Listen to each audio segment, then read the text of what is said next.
Kuri iki cyumweru ku itariki ya 27 y'ukwezi kwa karindwi umwaka wa 2025, Perezida wa Repubulika Paul Kagame yatangije iserukiramuco rya Giants of Africa ririmo kubera mu Rwanda ku nshuro ya kabiri guhera ku itariki ya 26 y'uku kwezi kwa karindwi rikazarangira ku itariki ya 2 y'ukwa munani muri uyu mwaka.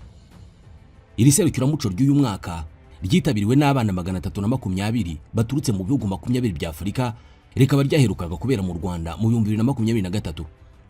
Perezida Paul Kagame yashimiye Masai Ujiri washinze umuryango Giants of Africa, amushimira uburyo afasha urubyiruko rwa Afurika gukuza impano mu mukino wa basketball no mu zindi mpano, ndetse amushimira urukundo adahwema kugaragariza u Rwanda.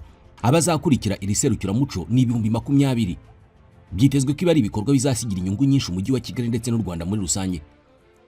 Uyu munsi ntabwo avuga Giants of Africa ngo ureke kuvuga Masai Ujiri. N'umukuru w'igihugu yamushimiye cyane. Masai Ujiri niwe watangije iki gikorwa, ndetse izina rye by'umwihariko mu Rwanda rimaze kumenywa na benshi. Ni umugabo ufite ubushobozi bwinshi haba mu cyubahiro kuri uyu mugabane wa Afurika, ariko akagira n'amafaranga.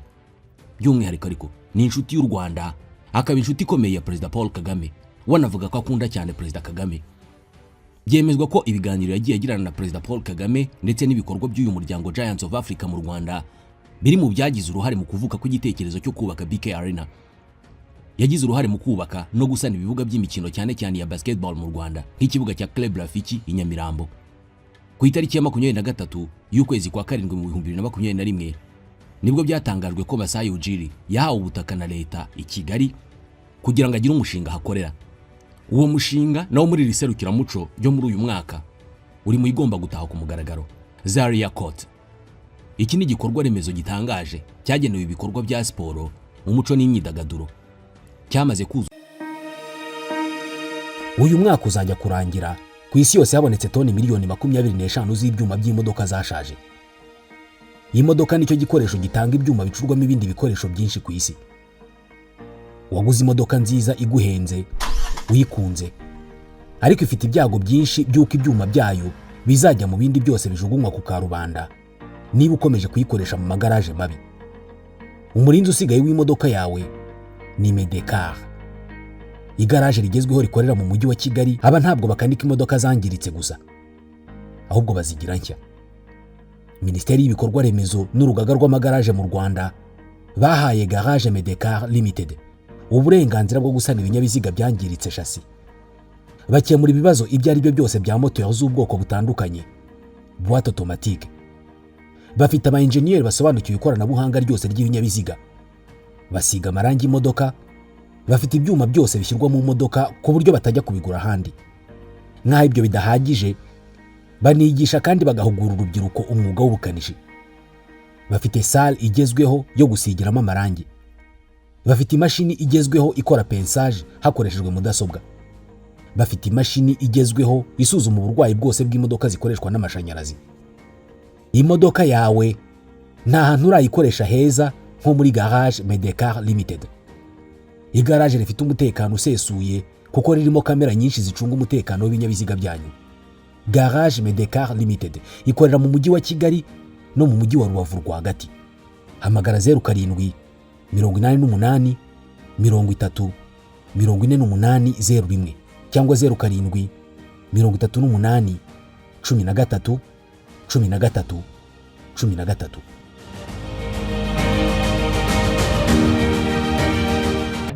Yitwa Masai Michael Ujiri. Yavutse ku itariki ya 7 y'ukwezi kwa karindwi mu 1970, avukira mu Bwongereza. Ubu afite ubwene gihugu butatu. Ni Umwongereza, akaba Umunyanigeria n'Umunyakanada. Yavukiye Bournemouth mu Bwongereza. Ise ni Umunyanigeria, nyina akaba Umunyakenya. Ababyeyi be bari abanyeshuri b'abanyamahanga mu Bwongereza. Nubwo yavukiye mu Bwongereza, yakomeje kugirana umubano ukomeye n'ibihugu by'ababyeyi be, Nigeria na Kenya. Umuryango we waje gusubira muri Nigeria afite imyaka 2, akurira hitwa Zaria muri Nigeria. Akiri muto yabanje gukina umupira w'amaguru, nyuma aza kubona ko ashishikajwe cyane n'umukino wa basketball. Yari afite imyaka 13. Mu bwana bwe yakunze cyane Hakeem Olajuwon, ikirangirire muri NBA, nawe wari Umunyanigeria.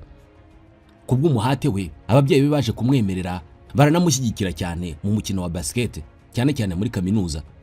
yinjira muri imwe mu makipe akomeye cyane yo mu Burayi. Ujiri nk'umukinnyi yakoresheje igihe cye cyose akinira amakipe y'u Burayi. Mbere yo kwinjira muri kaminuza, Ujiri yakinnye shampiyona y'Ubwongereza ya basketball muri ekipe ya Solent Stars. Yaje no gukinira yitwa Derby Rams nayo yo mu Bwongereza. Nyuma asubira muri Solent Stars. Rimwe na rimwe akajya akinira n'iyitwa Tournai Estampus. Byaje gukurikirwa no kugaragara rimwe gusa muri ekipe yitwa Hemel Royals. Nyuma Ujiri yamaze amezi 3 muri Finlande akinira BC Nokia, aho yakinnye imikino 2 ibanziriza umwaka w'imikino pre-season mbere yo kurangiza amasezerano. Impano yo gukina basketball yayisubikiye mu gihugu cya Denmark. Masai agisubika gukina, urebye nibwo yari atangiye byanyabyo inzira yo kubikirangirire no kugira inshingano zikomeye mu mukino wa basketball ku isi. Mu mwaka wa 2002, nyuma yo kuba umukinnyi usanzwe udashamaje i Burayi, Ujiri yakurikiranye cyane akanita ku mpano z'abakinnyi mu kumenya abashoboye n'abadashoboye, scouting. Ahera muri ekipe ya Orlando Magic muri NBA, nyuma za kujya muri Denver Nuggets, zombi zo muri Leta Zunze Ubumwe za Amerika. Mu 2008 yabaye uwunganira abayobozi ba ekipe ya Toronto Raptors muri Canada. Masai Ujiri yagarutse muri Denver Nuggets mu 2010 nk'umuyobozi mukuru, general manager, akaba na vice president mukuru w'ibikorwa bya basketball muri iyi ekipe. Yari afite amahirwe menshi yo kugira uruhare mu ifatwa ry'imyanzuro ikomeye muri iyi ekipe, bituma yigaragaza ayikura mu bihe bikomeye cyane yari irimo. Kubera iyi mpamvu mu 2013 Masai Ujiri yagizwe umuyobozi mwiza w'umwaka muri NBA. Muri shampiyona yakurikiyeho yagarutse muri Toronto Raptors nk'umuyobozi mukuru. Ujiri yifuza ko Afurika yakwigira ntikirukira mu burengerazuba bw'isi, ndetse akunda kuvuga ko Afurika ifite byose, mbetse ko ntacyo ibuze ngo itere imbere.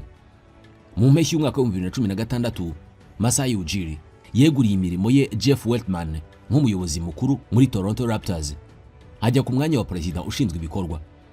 Ujiri nka perezida yakoze ibishoboka mu kubaka amateka n'intsinzi mu buryo burambye. Afasha ekipe ya Toronto Raptors gutwara bwa mbere shampiyona ya NBA mu 2019. Icyakora muri uyu mwaka wa 2025 by'umwihariko ku itariki ya 27 y'ukwa gatandatu nibwo byatangajwe ko yatandukanye n'iyi ekipe ikina muri shampiyona ya basketball muri Amerika. Ni icyemezo cyatangajwe n'ikigo iyi ekipe barizwamo cya Maple Leaf Sports Entertainment. Cyavuze ko cyahisemo gutandukana na Masai Ujiri nubwo haburaga umwaka ngo amasezerano yarangire. Kugeza ubu ntabwo haratangazwa uzamusimbura kuri uyu mwanya. Mu kiganiro yagiranye na Robin Roberts ku wa 4 ku itariki ya 2 y'ukwa gatandatu, yagarutse kuri iki cyemezo. Ati byari imyaka 12 myiza hamwe na Toronto Raptors, kandi ndazirikana ndetse ngashima amahirwe nahawe, ngashima bagenzi banjye, abatoza, abakinnyi n'abanyiri ekipe ndetse na buri wese kubera ko babaye beza kuri jewe. Yakomeje avuga ko nubwo yatandukanye n'iyi ekipe ngo akunda umujyi wa Toronto, ni muri Canada. Iyi ekipe ya Toronto Raptors niyo muri Canada ariko ikina NBA. Ati nkunda Toronto cyane. Ati rwari urugendo rudasanzwe mu buzima bwanjye. Atari ku gihe cyari kigeze kubera ko ibintu byiza nabyo bigira iherezo. Masai Ujiri yavuze ko kugeza ubu nta kandi kazi yari yabona, ariko ko uyu nguyu yari umwanya mwiza wo kwirirwana n'umuryango we. Masai Ujiri yatangiye kuyobora Toronto Raptors mu 2013 nkuko twabivuzeho mu kanya. Mu buzima bwe busanzwe yashakanye n'umunyamideli witwa Ramatu Ujiri. Bafite abana 2. Ujiri yatangaje ko yibona nk'umuturage wa Canada ndetse n'umuhungu wa Afurika. Uyu mugabo yemeje ko afite ubwene gihugu bwa Canada kandi akanagira passport yemewe y'iki gihugu. Yiswe the Officer of the Order of Canada, nk'umuntu w'indashyikirwa. Mu 2023 nibwo yahawe iri zina cyangwa se umwanya niba ari ko umuntu yabyita nk'uwakoze ibikorwa by'akataraboneka muri Canada. Kwitwa Officer of the Order of Canada muri iki gihugu ni icyubahiro gihabwa abantu bagize uruhare rukomeye bakanagaragaza ubudashyikirwa n'ibyo bagezeho mu nzego zabo. Ni icyubahiro gikomeye mu nzego za gisivile muri Canada.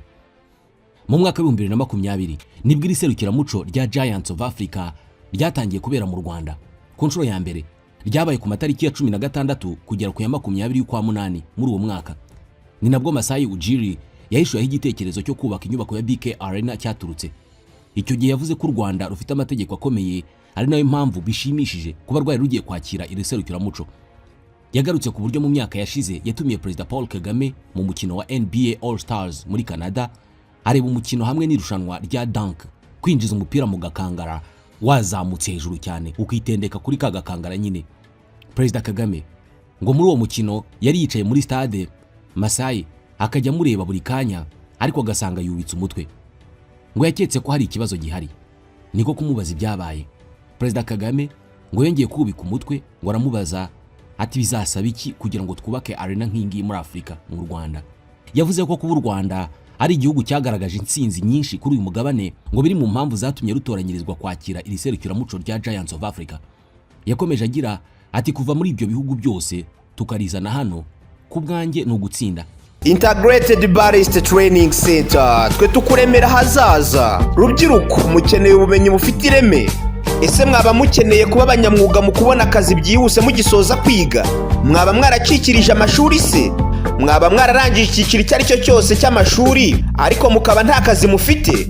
Ubu igisubizo cyabonetse, hehe n'ubushomeri. Gana Integrated Barista Training Center maze bakubera ikiraro gituma uhoberana n'amafaranga.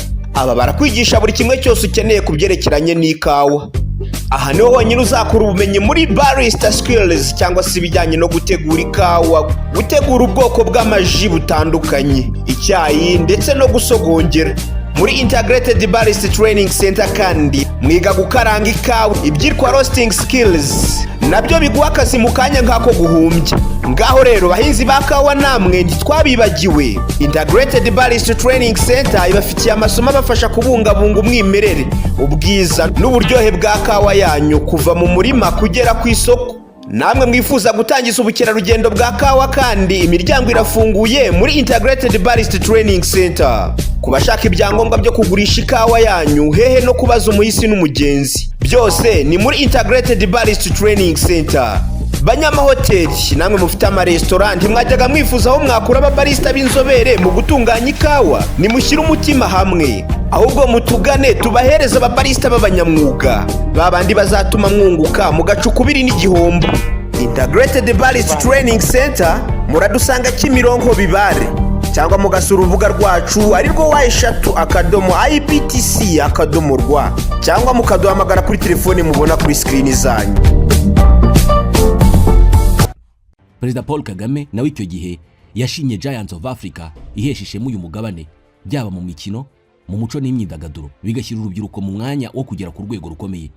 Yavuze ko abasura u Rwanda bahageze ku nshuro ya mbere ngo bazabona ko rufite abantu bagira urugwiro kandi buri wese ngo azabyibonera, ndetse kuri serukiramuco rizagenda neza buri wese abigizemo uruhare. Ati abaturage b'iki gihugu ibyahise tubisiga inyuma tukareba imbere, ahubwo tukabivanamo amasomo. Ariko abaturage bacu n'abantu bafite intego zikomeye, bakora cyane kandi dukeneye kwishima. No mu bibazo byose baciyemo bagombaga guhangana nabyo n'ubu ngubu bagifite. Ati nabwira buri wese ko bisanga kandi bazabibona. Nyuma yaho mu 2021 Masai Ujiri yongeye kuvugwa cyane mu Rwanda ubwo yahabwaga ubutaka na leta. Icyo gihe yahawe inkondabutaka ku butaka bwa hegitari 2 n'ibice 4 mu mujyi wa Kigali. Inkondabutaka ni uburyo bwo gutunga ubutaka bushingiye ku masezerano leta igirana n'umuntu ikamuha uburenganzira busesuye kandi bwa burundu. Masai w'imyaka 51, icyo gihe byari bibaye ariko yaranasanzwe ari inshuti y'u Rwanda, by'umwihariko akaba umuntu hafi wa Perezida Paul Kagame. Ni umwe mu bagize uruhare mu ivuka ry'igitekerezo cyo kubaka BK Arena. Byaturutse mu biganiro yagiye agirana na Perezida wa Repubulika Paul Kagame. BK Arena yuzuye itwaye miliyoni 104 z'amadolari y'Amerika.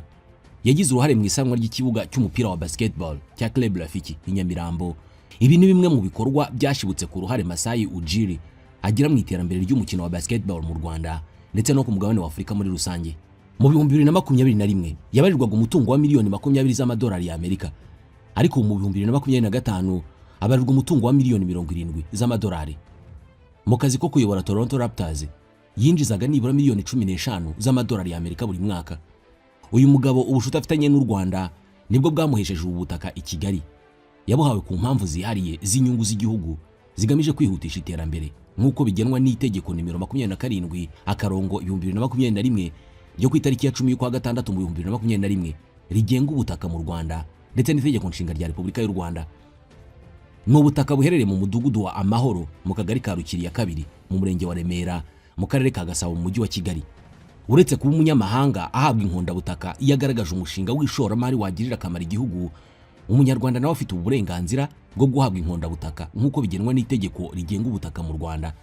Masai nk'umuntu wari ufite ubushake n'ubushobozi akimara guhabwa ubwo butaka, yahise atangira umushinga wo kubaka Zaria Court Kigali.